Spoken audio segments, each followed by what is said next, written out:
अस्सलामु अलैकुम वरहमतुल्लाहि वबरकातुहू। मदीना हमारे रसूल सल्लल्लाहु अलैहि वसल्लम और उनके सच्चे साथी को जब मक्के वालों ने बहुत दुख दिया, सताया, बल्कि तौबा तौबा उनको जान से मार डालने का इरादा किया, तो हमारे रसूल सल्लल्लाहु अलैहि वसल्लम और उनके साथी अल्लाह के हुक्म से मक्का छोड़कर दूसरे शहर में चला गया। उस शहर का नाम मदीना।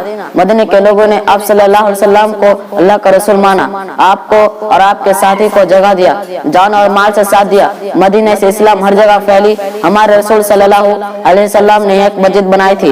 इस मस्जिद में नमाज पढ़ने का बहुत सवाब है। हमारे रसूल सल्लल्लाहु अलैहि वसल्लम का इंतकाल हुआ, आपकी कब्र शरीफ ही है। मदीने में खजूर के बाग बहुत है और बहुत किस्म की खजूर होती है। मदीना बड़ी बरकत वाला बस्ती है। यही वह शहर जिसकी तरफ रसूलुल्लाह सल्लल्लाहु अलैहि वसल्लम ने अपनी जान और इस्लाम के लिए हिजरत फरमाई। यही वह शहर है जहाँ से इस्लाम पूरी दुनिया में फैला। यही वह शहर है जहाँ के लोगों ने कदम कदम पर नबी सल्लल्लाहु अलैहि वसल्लम का साथ दिया।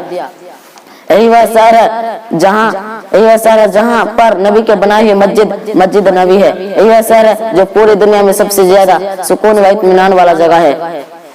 दिखा दे या इलाही वह मदीना कैसी बस्ती है, दिखा दे या इलाही वह मदीना कैसी बस्ती है, जहाँ पर रात दिन मौला तेरी रहमत बरसती है। अस्सलाम वालेकुम वरहमतुल्लाहि वबरकातुहू।